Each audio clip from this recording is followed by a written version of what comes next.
Marcus wiped the sweat from his brow as he pushed his janitorial cart through the gleaming corridors of Meridian Corporate Tower. At 2 a.m., the building was silent except for the soft hum of air conditioning and the gentle squeak of his cart wheels. His calloused hands, worn from years of mopping floors and cleaning offices, carefully gripped the handle as he made his way to the executive dining area on the 40th floor. In his pocket, wrapped in aluminium foil, was a peanut butter and jelly sandwich, not for him, but for his 8-year-old daughter Emma, who would wake up in just 5 hours expecting breakfast before school.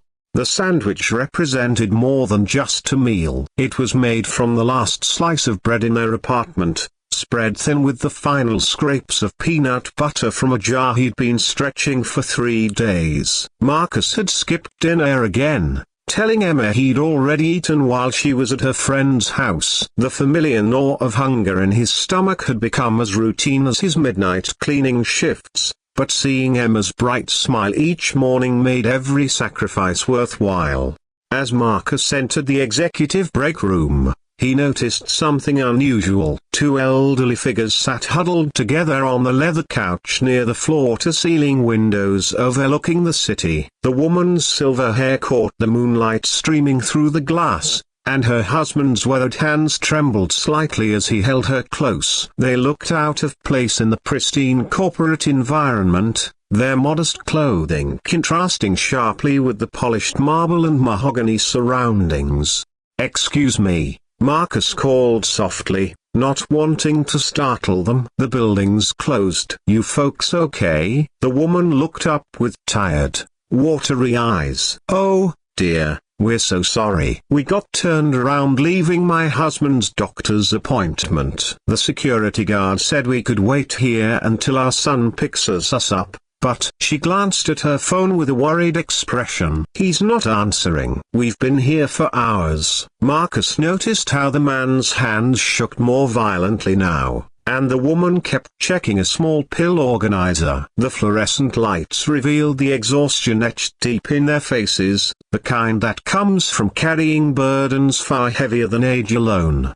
"When did you last eat?" Marcus asked gently, though he already suspected the answer from their hollow cheeks and the way they seemed to fold in on themselves. "Yesterday morning, I think," the woman whispered, her voice barely audible. "We spent our last $20 on parking for the doctor visit. Medicare doesn't cover everything, you know." Marcus felt his heart clench. He thought of Emma, sleeping peacefully in their studio apartment, her math homework completed and laid out for morning review. She'd been so proud yesterday, showing him her spelling test with a gold star sticker. "Daddy, I got all the words right. Even responsibility, that's a big one." Without hesitation, Marcus reached into his pocket and pulled out the foil-wrapped sandwich. Emma's sandwich. Tomorrow's breakfast. The only food left in their apartment until his paycheck Friday. "Here," he said,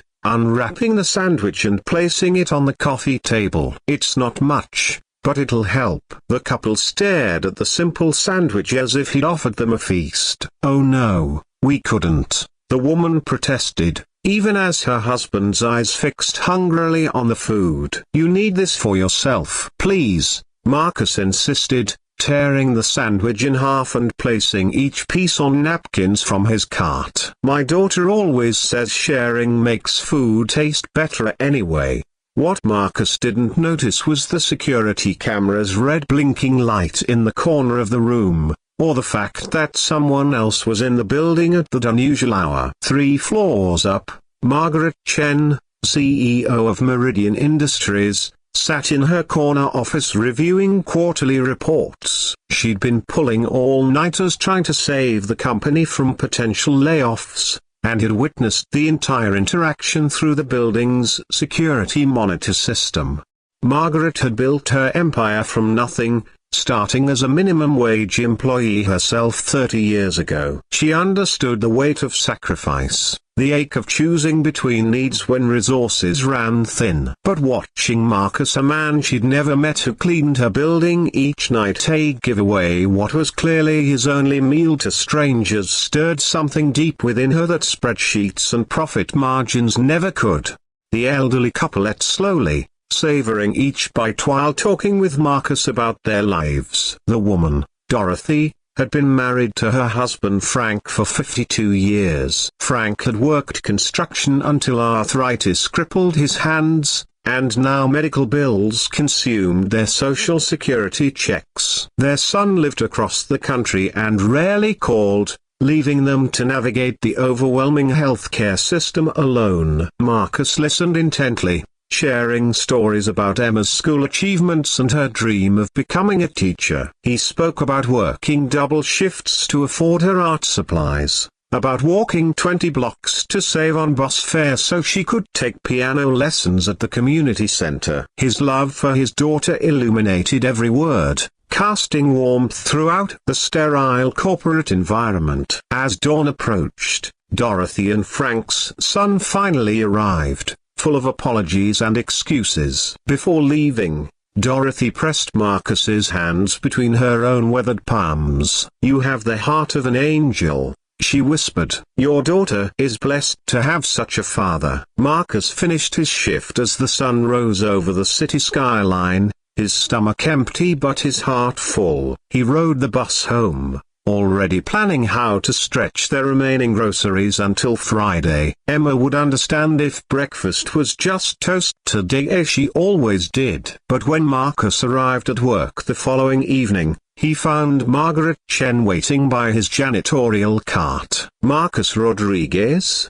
she asked, extending her hand. "I'm Margaret Chen, CEO of Meridian Industries. I think we need to talk." Marcus's heart hammered as he shook her hand, wondering if he was about to lose the job that kept Emma fed and housed. Instead, Margaret smiled warmly and said, "I saw what you did last night. That couple you helped, they're my parents. They got lost trying to find their way out after Dad's appointment with our company physician. I'd been searching for them for hours." The world seemed to tilt as Marcus processed her words. The CEO's parents. The sandwich meant for Emma had fed the parents of one of the most powerful women in the city. "I've been watching the security footage," Margaret continued, "and I see how you treat everyone in this building with respect and kindness. The way you carefully clean around employees working late, how you always greet the security guards by name, the gentle way you handle personal items on people's desks. But last night, what you did for my parents when you thought no one was watching, that showed me who you really are." Marcus stood speechless as Margaret continued, "I'm offering you a position in our corporate community outreach program. Full benefits, college tuition assistance for Emma, and a salary that will let you work days so you can be home with your daughter every evening. We need someone who understands what it means to care for others. Someone who knows that true leadership means service." Tears blurred Marcus's vision as he thought of Emma waking up in their small apartment, getting ready for school, not knowing that her father's simple act of kindness had just changed both their lives forever.